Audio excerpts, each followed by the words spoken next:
Hello folks and welcome back to another Wise Game video. Today we are playing the Japanese RPG game called The Legend of Heroes Trials in the Sky SC, which means second chapter. This is of course a second total different game than the first Trials in the Sky that came out a couple of years ago also. I think this one came out about year 2015 if I remember right, and it is available on Steam. At the time I bought the game a little over a month ago, it was about $29, and to me it was worth every penny. It's the type of Japanese RPG game that I really enjoy, but the main thing we're going to cover in this video is a little bit about the battle and the combat system.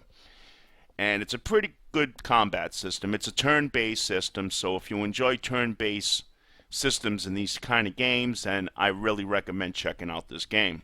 And it's for the computer system.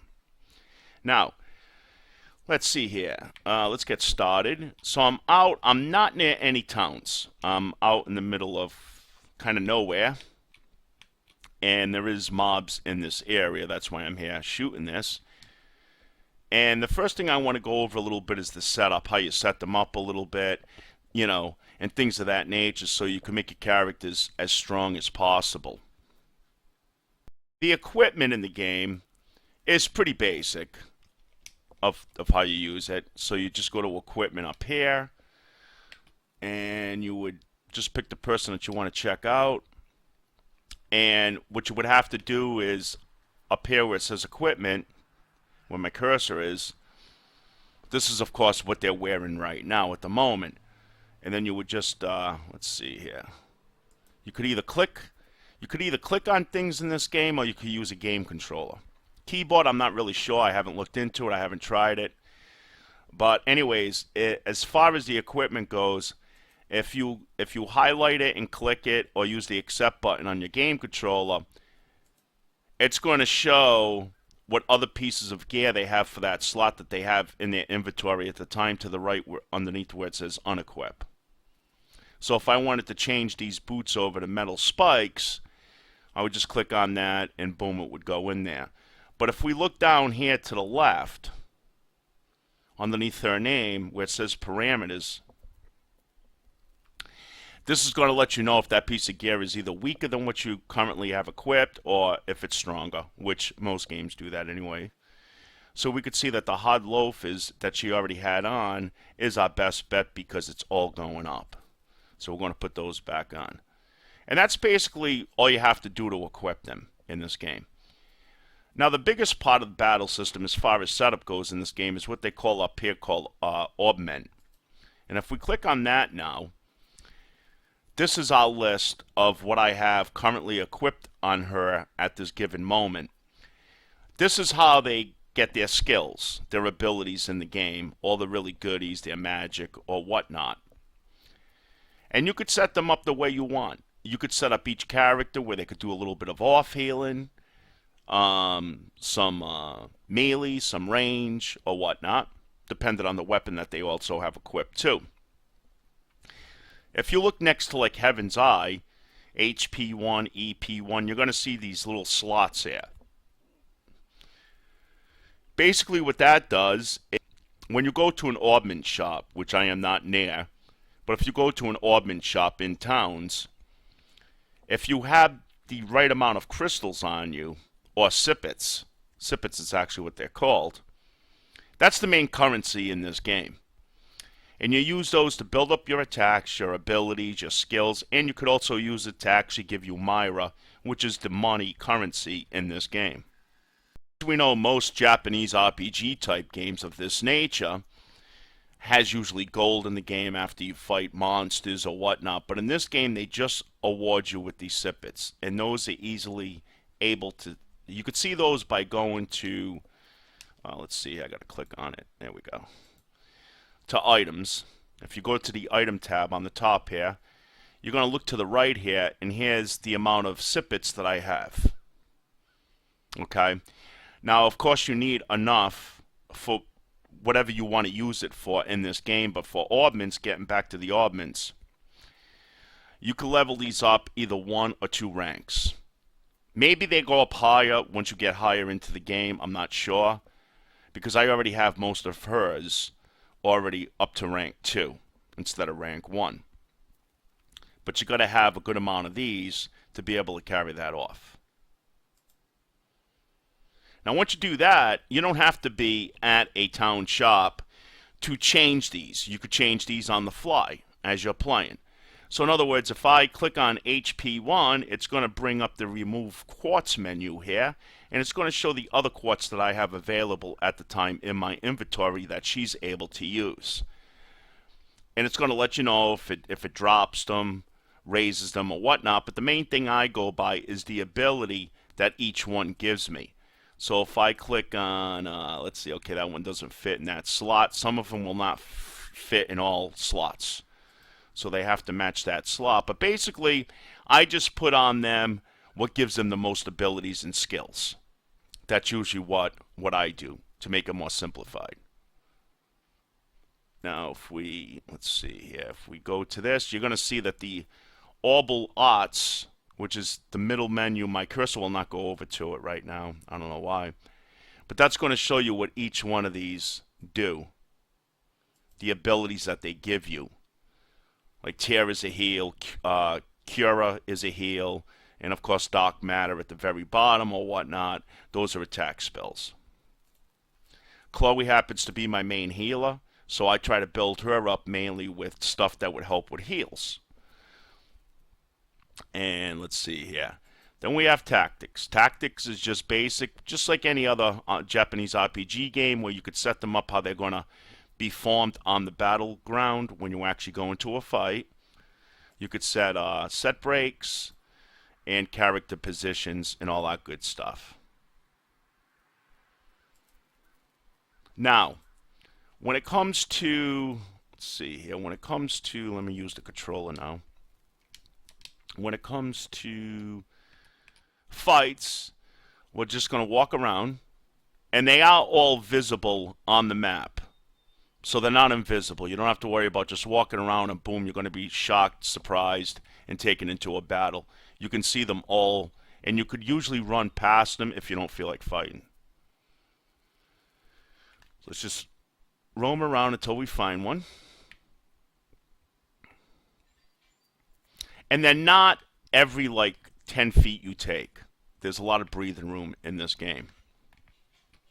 There's one right there. So we'll go into this one.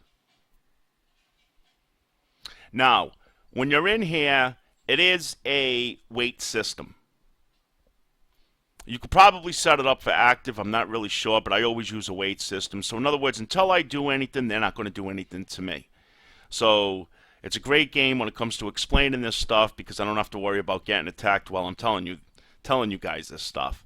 But basically, to the right is our menu. Our main battle menu right here. Attack, move, art, craft, item, run, all that stuff. Now, move, I don't really use that much. I usually leave them the way that the game puts them into the fight. I just leave them.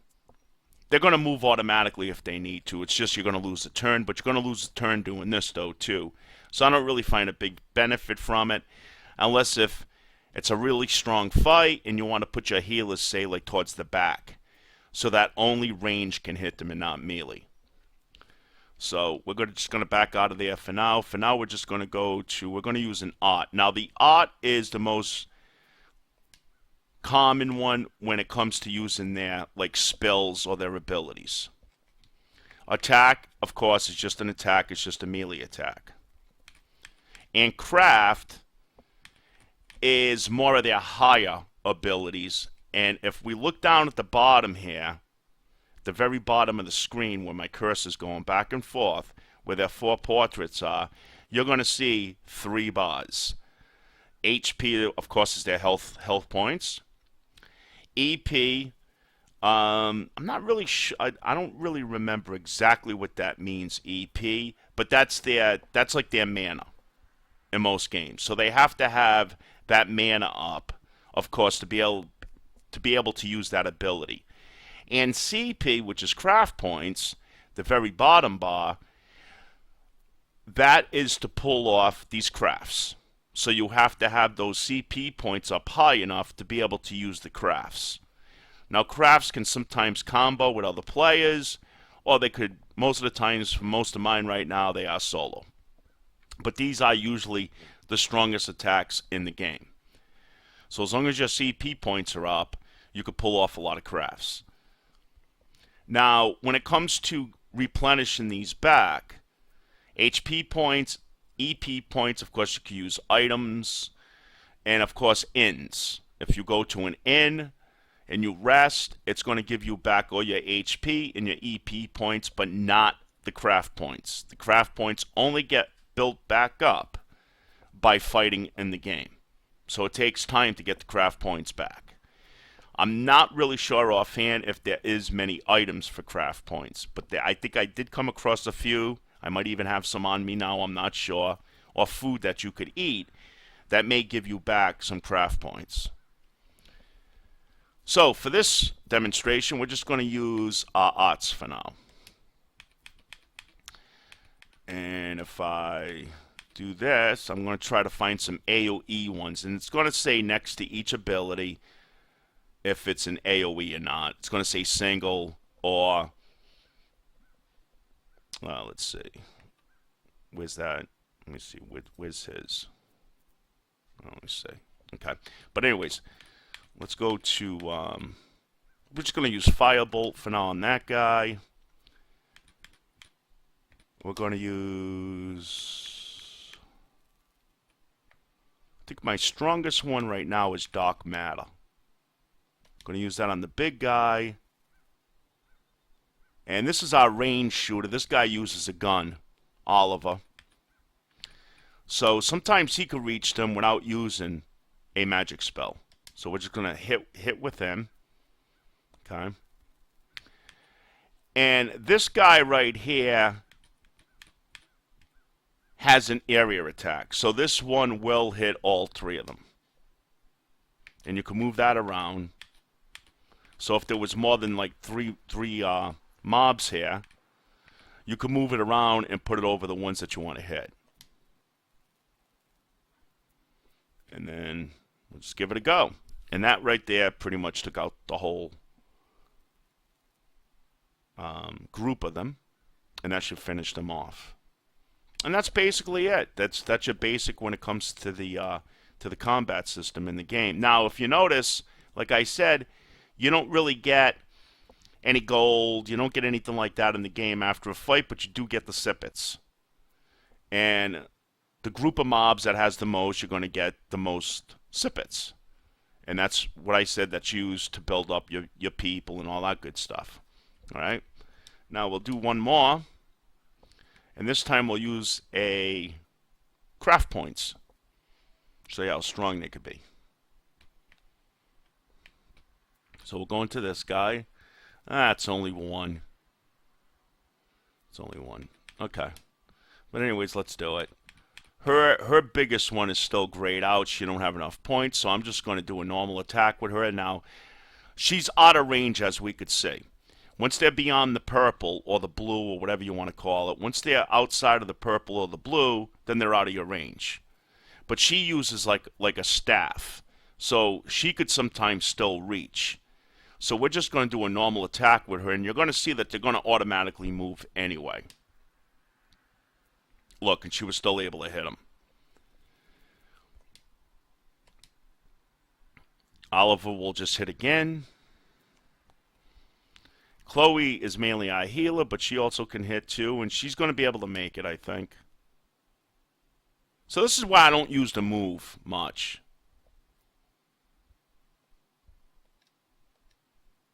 And there's the sippets that they just gave. As you could see that they don't give you quite as much now because it was only one guy. Now we'll see who this is. It's only one guy too. All right, but as I promised, we will use a craft point. But seeing she don't have that many, I'm going to save it on hers. So I'm just going to... They don't really have, like, a defense thing if you wanted to just, like, back out on somebody. So I'm just going to move with her. Okay. With this person, we're going to use... That's a recovery one, so she's not a good example. So we're just going to move with her too. Agate, or whatever his name is, he's probably our strongest member. So we'll see what he's got for a craft. Yeah, here we go. And it's going to let you know next to it if it's an area attack or if it's a single. I'm just going to use a single because it's only one guy, and we'll see what it does. And they look cool.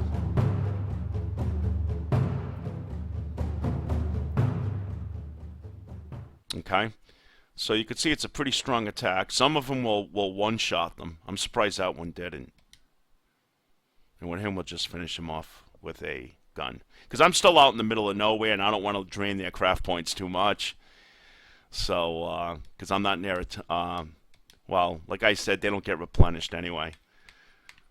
So you just have to keep battling and whatnot. And that's basically it when it comes to the combat system in this game so far as I could see. It's not too intense. It's really enjoyable.